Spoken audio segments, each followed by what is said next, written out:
About 2 months ago, a brand new cycling management game was announced, Velo Victory, set to release in spring 2026. I gotta say, after 25 years of Pro Cycling Manager being the only cycling management game out there, I think the community is pretty excited about a potential alternative. That said, I do think there's quite a difference between Velo Victory and Pro Cycling Manager. While PCM tries to strike the balance between off-the-pitch management and also controlling your riders in the race, the focus of Velo Victory seems to lie mostly on the actual team management. And sure, for some people that might be a turn-off, but for me, it really isn't. I'm the player that wants to spend 7 hours trying to plan the entire season of my team and look through the most random talents from Azerbaijan for a potential transfer. And if I'm being honest, I feel like Pro Cycling Manager's manager features are simply too basic. For example, while negotiating a transfer with a rider on Pro Cycling Manager, you can select salary and contract length, and the rider role doesn't even impact the game. Meanwhile, on Velo Victory, the negotiation seems a lot more complex.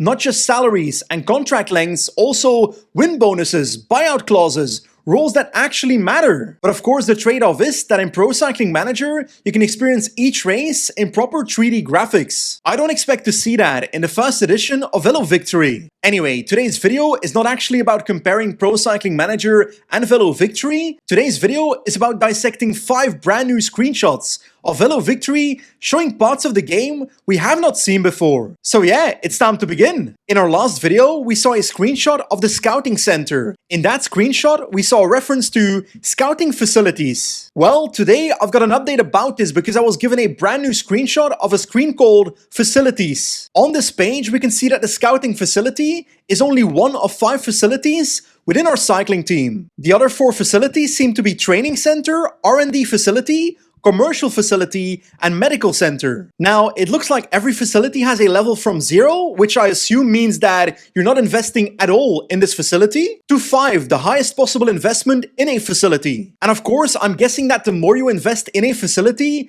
the more benefits you get. Also, under each facility, we can see how our facility level stacks up against the competition. For example, in this screenshot, the player is controlling Total Energy, and their facilities are on par with the average of the second division of the sport, the Pro Team division, which is kind of what you would expect from Total Energy because they are a pro team. Lastly, at the very top of the page, we can see in the menu that there are individual menu items for each facility. And I received a second screenshot showing one of those facilities, the commercial facility. So let's take a look. The commercial facility consists of 2 areas, marketing and merchandise. On the left, we can see that our team currently has a level 4 investment within this commercial facility, which means that Total Energy has a marketing team and a fan shop. And at the bottom of this page, we can upgrade or downgrade our commercial facility, but that does cost money and time. Now, if we decide to click on upgrade, this is what the confirmation pop-up looks like. Nothing out of the ordinary. Having a higher level on your commercial facility means that, in terms of marketing, your team or riders will receive more invitations to award shows,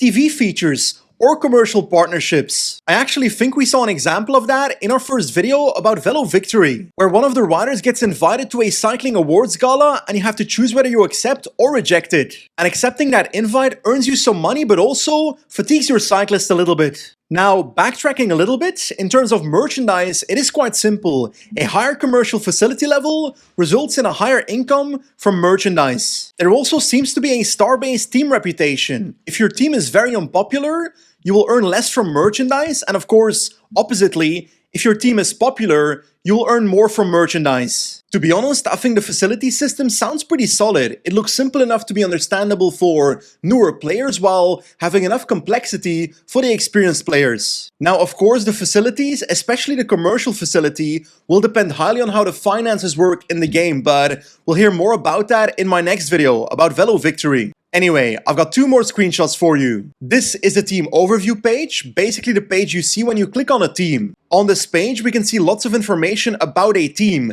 like their team reputation, their position in the 3-year World Tour ranking, their best riders, their most promising talents, and a sneak peek of their facilities. But I want to zoom in on 2 other things. Firstly, on the left bottom, we can see equipment, a bike, a wheel, a helmet, each with a star-based rating. Now, I have been told that equipment is directly related to the research and development facility that we saw earlier. And I'm actually quite curious to see how this will work. Honestly, in Pro Cycling Manager, I literally never use the equipment feature because It's poorly implemented, so I'm hoping Velo Victory does a better job. Now, on the right of the page, we see team culture, which includes the wealth, youth focus, and schedule density. This is quite realistic because in real life, different cycling teams have different team cultures. But more importantly, I hope that team culture is interconnected with the rest of the game, impacting other aspects. For example, will there be a rider personality that says that a certain rider likes to race a lot, so wants to go to a team with a higher schedule density? Or will a sponsor of the team have certain expectations in terms of youth focus, wanting me to sign X amount of youngsters? A really good sports management game does not just include 20 standalone features. Ideally,